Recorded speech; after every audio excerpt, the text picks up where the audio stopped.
Bonjour, bienvenue dans cette nouvelle vidéo.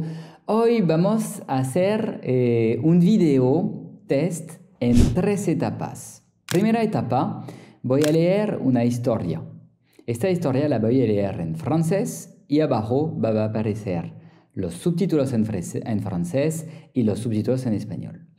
Segunda etapa, voy a volver a leer esta historia y van a aparecer solamente los subtítulos en francés.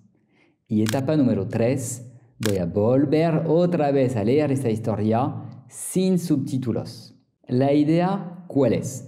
La idea es que en la primera etapa tú puedes entender bien el texto, entender bien el vocabulario, las expresiones o lo que digo. En una segunda etapa tú te concentras solamente en el francés y tú te puedes ayudar del texto en francés. No te preocupes que vas a entender gracias a etapa 1. Y en etapa 3, trabajar solamente la comprensión, porque tu cerebro te va a permitir recordarte de lo que hicimos en las 2 primeras etapas y vas a entender francés sin subtítulos leído por mí. Entonces te recuerdo 3 etapas, misma historia.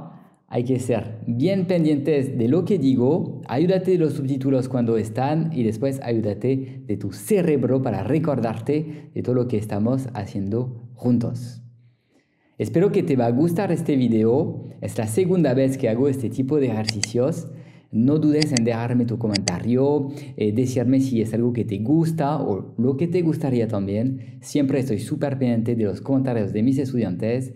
Entonces espero el tuyo y empecemos con nuestra historia. L'énigme du métro fantôme. Il y a quelques années, les passagers du métro parisien commencèrent à rapporter des observations étranges. Ils prétendaient avoir vu un train qui semblait sortir d'une autre époque, brillant et neuf, mais qui n'apparaissait sur aucun plan de métro officiel. Cette histoire commença à circuler parmi les habitants de Paris, attisant la curiosité de beaucoup. Parmi eux, une jeune étudiante en journalisme, Léa, décida de mener sa propre enquête. Elle passa des heures à étudier les archives et à parler avec des employés de la RATP. Finalement, elle découvrit l'existence d'une ligne de métro abandonnée, la ligne 14, qui fut remplacée par une nouvelle ligne portant le même nom. Cependant, la vieille ligne 14 avait une station secrète, fermée et oubliée.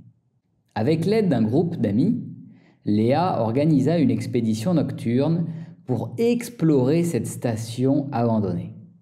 Ils trouvèrent un accès caché et, à leur grande surprise, ils découvrirent un ancien train de métro parfaitement préservé. Léa apprit que ce train faisait partie d'un projet secret de la RATP pour tester de nouveaux designs dans les années 60. Le projet fut abandonné, mais le train avait été laissé dans la station secrète. Léa publia son histoire, révélant l'existence de cette relique oubliée du passé de Paris. Son article fit sensation et suscita un nouvel intérêt pour l'histoire et les mystères du métro parisien. Grâce à son enquête, Léa non seulement résolut l'énigme du métro fantôme, mais elle permit aussi de préserver un morceau d'histoire parisienne.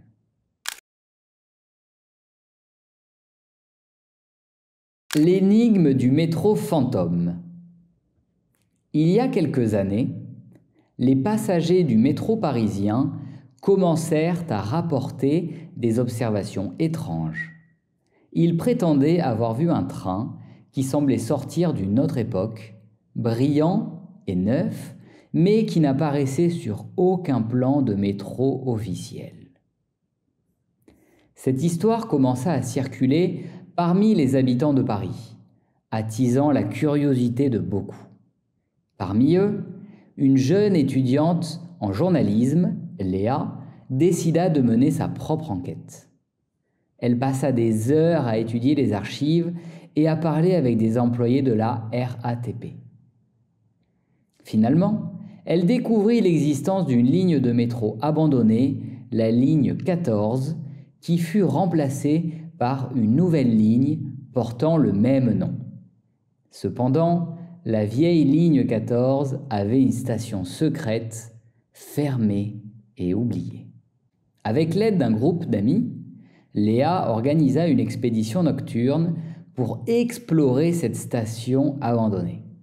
Ils trouvèrent un accès caché et, à leur grande surprise, ils découvrirent un ancien train de métro parfaitement préservé. Léa apprit que ce train faisait partie d'un projet secret de la RATP pour tester de nouveaux designs dans les années 60. Le projet fut abandonné, mais le train avait été laissé dans la station secrète. Léa publia son histoire, révélant l'existence de cette relique oubliée du passé de Paris. Son article fit sensation et suscita un nouvel intérêt pour l'histoire et les mystères du métro parisien. Grâce à son enquête, Léa non seulement résolut l'énigme du métro fantôme, mais elle permit aussi de préserver un morceau d'histoire parisienne.